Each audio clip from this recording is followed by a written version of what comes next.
Bonjour, j'espère que vous allez bien.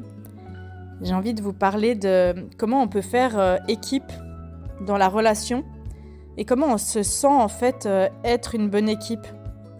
Alors je vais commencer par vous donner quelques éléments, quelques facteurs qui font qu'on se sent pas être une bonne équipe. Et puis à partir de là, vous pouvez déjà voir un petit peu les drapeaux rouges. Les mauvais signaux qui font que ça déconnecte du lien et ça déconnecte de se sentir être une bonne team. Donc d'abord, c'est quand on est sur la défensive. Ça, c'est par exemple quand tu essayes d'avoir un échange avec ton ou ta partenaire. Tu es sur tes gardes, tu es tout le temps un peu sur le qui-vive et dans la réactivité. Tu te sens en danger, il y a comme quelque chose qui te menace et tu as envie de partir au quart de tour, soit dans la fuite, soit dans le cynisme, soit dans la petite pique bien placée, soit dans la colère. Et puis là, à ce moment-là, tu vois l'autre comme un adversaire qui t'agace en permanence, plutôt que comme un coéquipier ou une coéquipière.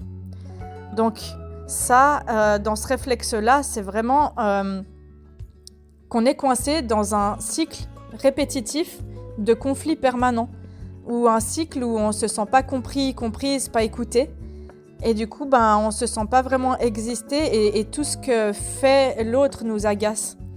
Donc là, pour ce point-là, quelque chose qui peut tout simplement vous aider, c'est de retrouver un sentiment de sécurité et de connexion, et d'apprendre de travailler la confiance mutuelle, d'apprendre que vous ne faites pas les choses l'un contre l'autre, mais vous faites comme vous pouvez. À partir de là, vous pouvez trouver vos propres astuces pour vous reconnecter dans ces moments, pour créer des rituels, par exemple 1 fois par semaine, 1 fois par mois, pour faire un point de situation de la relation. Comment va la relation ? Qu'est-ce qui t'irrite ? Qu'est-ce qui m'irrite ? Comment on pourrait essayer de faire différemment ? Et de vous donner des petits objectifs pour restaurer la confiance. La confiance que l'autre est là avec vous et qu'il a ou elle a envie de partager. Ensuite, un deuxième drapeau rouge, c'est quand on ne va jamais demander l'avis de l'autre. C'est-à-dire que quel que soit le projet que j'ai en tête, les choses que je mets en place, la planification de l'agenda, je ne consulte pas l'autre. Donc quand je dois prendre une décision, je vais plutôt me tourner vers ma famille, vers mes amis, vers mes collègues ou autres personnes pour pouvoir partager ce que j'ai à partager, pour pouvoir prendre mes décisions, pour pouvoir créer mes projets.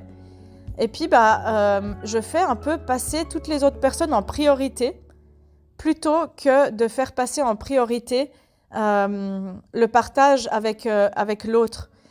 Et quand j'évite son avis ou j'évite le partage de ce que je ressens ou de ce que je suis en train de vivre, ça c'est un drapeau rouge. Donc là, ça arrive quand il y a une certaine distance qui s'est installée avec le temps. Et puis qu'on ne se considère plus et on n'a plus vraiment cet élan de partager ce qui est vécu. Donc là, vous avez vraiment besoin, si ça vous arrive, de retrouver la complicité. Et de remettre l'autre en fait aussi au centre de votre monde. C'est-à-dire que ton avis est important et peut-être que tu auras une autre vision des choses que la mienne qui va m'aider. Et la complicité, elle se travaille par divers biais. Par l'humour, par des activités ensemble, par des moments de qualité, par la reconnexion. Et c'est quelque chose qui se travaille quand elle s'est perdue, on peut la retrouver. Et c'est important de ne pas oublier que tous les deux vous évoluez. Et parfois, dans certaines phases de vie, ou quand il y a eu un élément déclencheur où vous ne vous êtes pas senti compris ou comprise, vous avez tendance à mettre des distances à cause des rancœurs, à cause des blessures. Et retrouver de la complicité, c'est un drapeau vert dans cette situation-là. Ensuite, un autre drapeau rouge, c'est que quand on ne s'intéresse plus au monde de l'autre et qu'on n'essaye plus de comprendre ce que vit l'autre, dans les deux sens, quand je sens que l'autre a une émotion, je fais l'autruche, je mets la tête dans le sable en espérant que ça passe, ou je me tais, je fuis la discussion, plutôt que de m'intéresser à ce que vit l'autre en lui posant des questions, en emménageant un espace de qualité pour dire je vois que tu vis des choses, est-ce que tu as envie de m'en parler ? Et quand je cherche plus à apaiser la situation, à faire un pas en fait vers l'autre pour comprendre ce qui se passe, pour comprendre où en est la relation, qu'est-ce que tu es en train de vivre en ce moment. Ça, c'est un gros drapeau rouge aussi. Donc si vous vous reconnaissez là-dedans, ça, souvent, c'est un signe qu'il y a beaucoup de rancœur ou de ressentiment. Ça veut dire que j'en veux à l'autre pour quelque chose et je lui fais payer. Et je lui fais payer en me désintéressant, en mettant mon énergie ailleurs, sur tout le reste, mais pas sur ce que vit l'autre. Donc là, vous avez vraiment besoin de dissiper les conflits et les tensions de fond et de retrouver les pépites d'or qui sont dans le conflit pour pouvoir en faire des pistes de croissance. Et puis, moi, ce que je vous invite à faire, c'est d'ouvrir un regard curieux et bienveillant et doux sur ok, je regarde avec curiosité ce que tu es en train de vivre, je regarde avec curiosité ce que je traverse comme émotion et ensemble, on se redonne la main et on s'écoute dans ce qui nous a touchés, ce qui n'a pas convenu, peut-être ce que j'ai pu faire pour te froisser, pour te rendre triste. Et j'écoute ça avec bienveillance et on cherche des solutions ensemble au présent pour faire différemment. Et puis le dernier drapeau rouge pour aujourd'hui, c'est j'ignore en fait les besoins d'être assuré que la relation va bien de l'autre, ou j'ignore ses peurs et ses inquiétudes. Je rends en fait ces peurs, ces inquiétudes, ces doutes illégitimes. C'est-à-dire que je les balaye avec des phrases telles que « Non, mais ça sert à rien de te prendre la tête. Non, mais bon, t'as pas besoin d'être rassuré là. » Ça, c'est des phrases vraiment qui balayent, ou alors je réponds par le silence. Et puis du coup, c'est des phrases du type « Ah, t'es tout le temps négatif, t'es tout le temps négative, ah, tu rabâches toujours les mêmes choses. » Et là, j'ai l'impression que l'autre m'empêche d'avancer, que l'autre me down. Mais en fait, comme je fuis tout le temps, je lui laisse pas l'espace de pouvoir déposer ses inquiétudes, les inquiétudes, elles montent de l'autre côté et ça déconnecte beaucoup. Donc si vous vous reconnectez, vous vous reconnaissez là-dedans, c'est dans cette mise à distance de l'autre, c'est qu'il n'y a plus d'esprit d'équipe, il n'y a plus de team. Donc là, c'est important aussi de cultiver le regard curieux, mais d'apprendre à écouter. C'est quoi les besoins de l'autre personne? C'est quoi ses valeurs? Pourquoi elle ressent ça?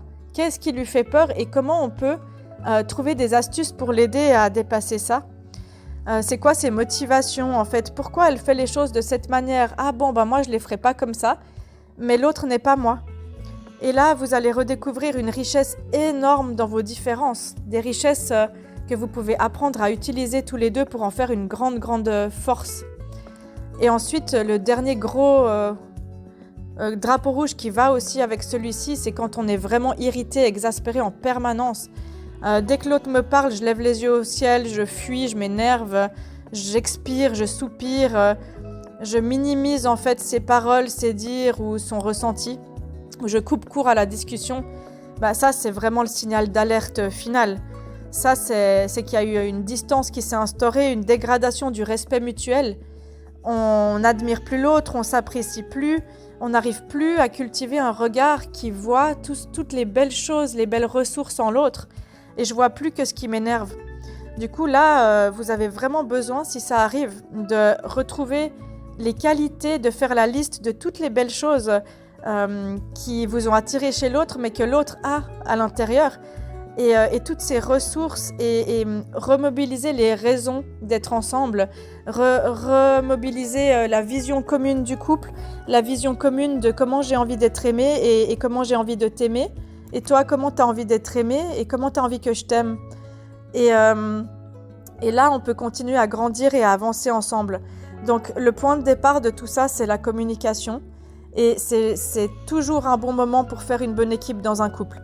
Même dans des couples où l'équipe n'a pas été faite auparavant, elle n'a pas été créée, vous vous êtes choisis pour une certaine raison, pour affronter vos blessures mutuelles et pour grandir ensemble.